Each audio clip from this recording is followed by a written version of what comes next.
Thank you to the organisers. They've done a great job, and it just shows the power of social media.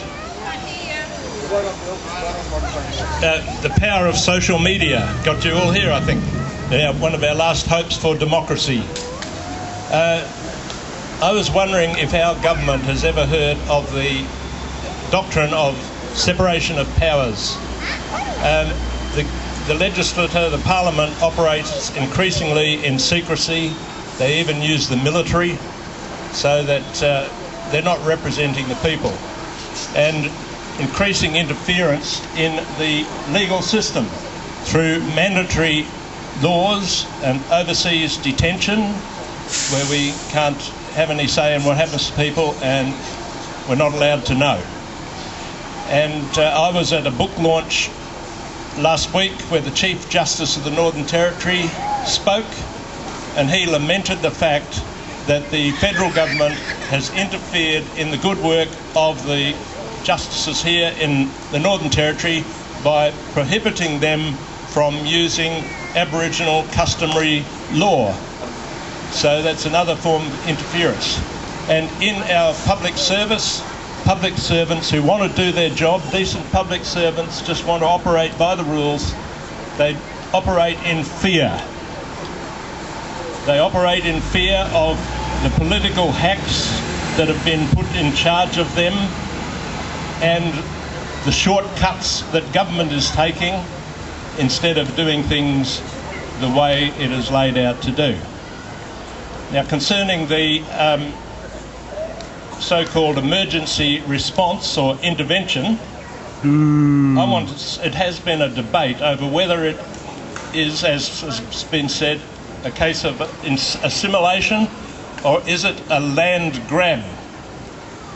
And I want to just outline a case in Darwin that seems to illustrate that what we have is all this Aboriginal land which developers are just dying to get their hands on, and it's going to be really cheap.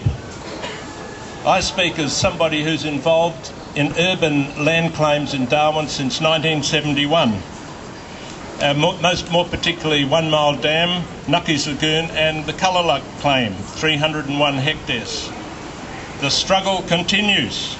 Woohoo! Kulaluk is a piece of land granted in 1979 as compensation for the revoking of the Bagot Reserve and for as a site of significance to Larrakia people. You can see this bushland as you drive into Darwin along Dick Ward Drive. There's beautiful bushland and mangroves, and there is much more. Further to the seaward, there is a beautiful white beach lined by the largest surviving monsoon forest in Darwin, all the way from Ludmilla Creek to Nightcliff. And on the other side, we have the mangroves, and beyond that, the tidal flats of Kulaluk Bay or Ludmilla Bay or whatever you like to call it. And when Judge Ward heard the case, he deliberately put the boundary on the seaward side of the mangroves for the reason, he said, mangroves are so important to Aboriginal people.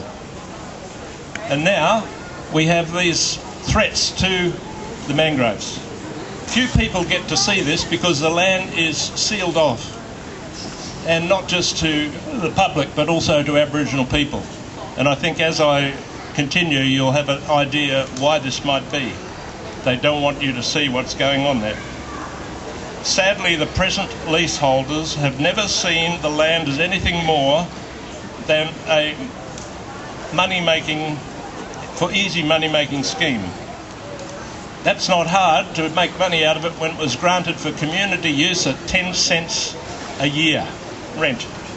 Makes it very attractive to developers like Gwelo Investments, who want to dig up the whole of Ludmilla Creek for Arafura Harbour, which is part of the lease, and Jape, who want to turn the lovely drive from Totem Road down to Ludmilla into an industrial sprawl stretching all the way from Coconut Grove, probably all the way to Darwin if they could have their way, of large signs and tin sheds and whatever.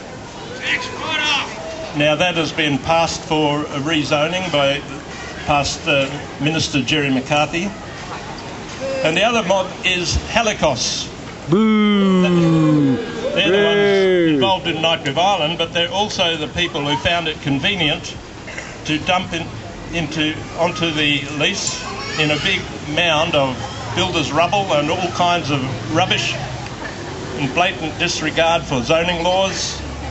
And I think you know that as Ludmilla Heights. It's there for the public to see, and yet it's all done in total secrecy. We don't know what deals have been made and how they get permission. So this is the greatest land grab since the days of the gold rush.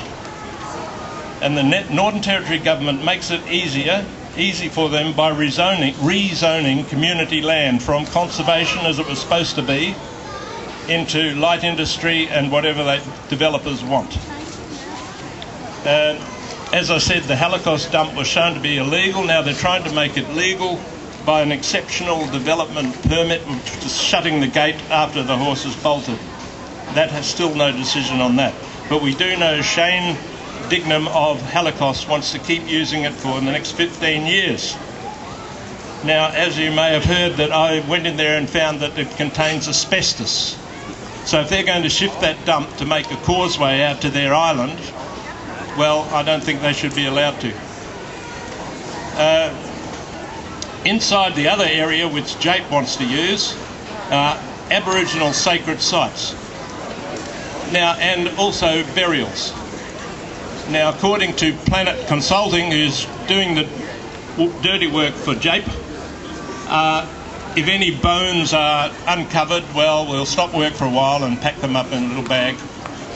The Heritage Act has been amended so that the Aboriginal Areas Protection Authority won't have anything to do with it. And that's an example of what I was saying of interference in the legal systems. The bush is watching. Aboriginal people in the bush are watching. They're saying, if this is happening to the Larrakia mob in Darwin, we'll be next. And we know who put this CLP, ironically, into power. It's time for a full and open inquiry into what is going on. Let's get this right. Expose the secret deals. Save the Darwin Greenbelt. Extends from East Point through that bush I'm talking about, out through the airport and all the way to Holmes Jungle or Lee Point and beyond. A corridor for wildlife.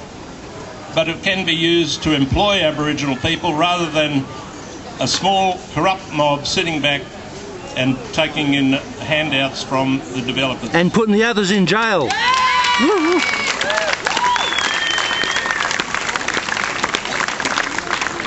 Say no to Nightcliff Island, save our mangroves. Thank you. Mr. Bill Day. We've got a few Bill fans down the front here, yeah. Okay, we still have a few speakers. We also have joining us in a few minutes Mr. Akmal Sali to tell you a few things. But right now, can you welcome to the microphone Mr. Paul Kirby from the ETU Not For Sale.